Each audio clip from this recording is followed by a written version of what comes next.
Okay, so firstly, I want to say thanks to the Gratiaen Trust for having me. I want to thank personally Nafisa, Nasreen, Nalufa, all the N's, for having me here, for being great hosts, for inviting me to be chair of the judges.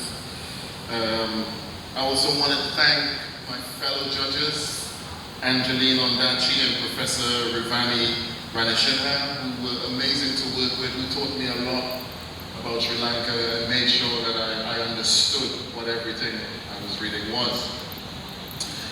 As we are about to see, literary prizes change lives. Good writing changes lives too. But how do you judge? How do you measure the creativity of one writer against another? When you've read 51 submissions across genres, across fiction, poetry, auto and biographical writing, drama and history, how do you do that? It seems like a really tall task, but actually it's a lot easier than it might sound. Because there are a few basic things that we look for as judges, technical things that we look for. I think, at least me, I look at firstly. I'm looking at, or we are looking at the presentation, how the work is presented.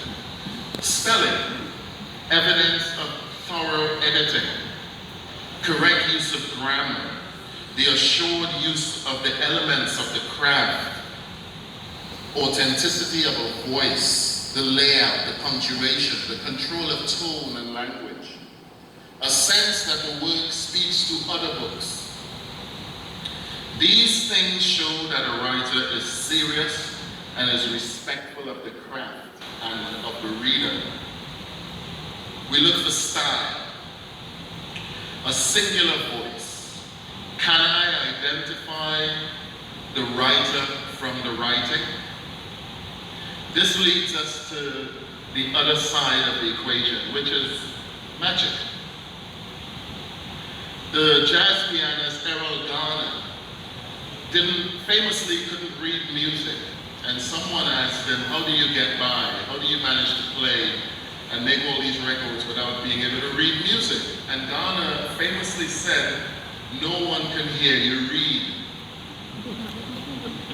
And while you read, what should be most clear as a reader and as a judge is, I think, the writer's understanding of humanity, what it means to be human. Not just their technical skill. Technique is important, of course, but it is not enough. The task of the writer is to be human.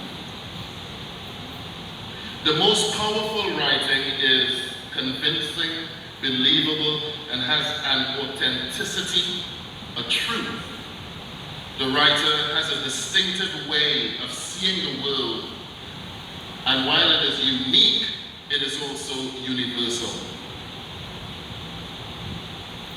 We are looking too, as judges, for a writer which is willing to challenge the reader, a writer who is brave enough to challenge history.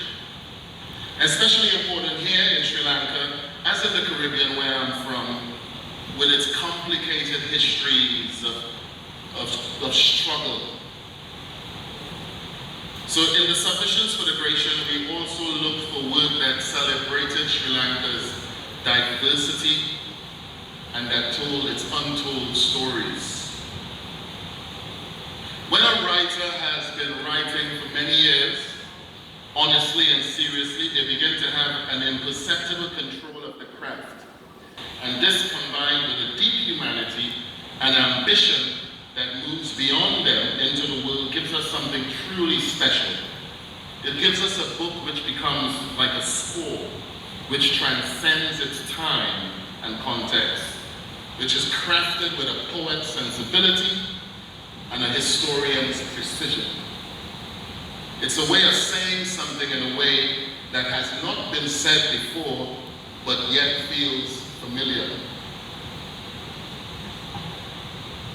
And so the winner of this year's Gratiaen Prize is Father Cabraal's Recipe for Love.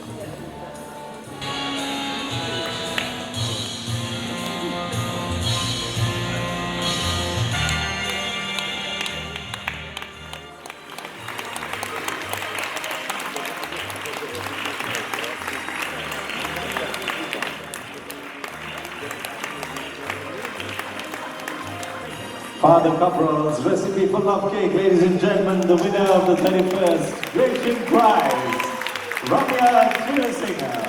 Congratulations. Proud moment indeed for the author. Thank you very much. I think the photographs are taken. Maybe hold on a moment and invite Nadita and Orlando also up for a couple of photographs with the winner before we move into the citation and the winner's address. Please stay on, the entire team.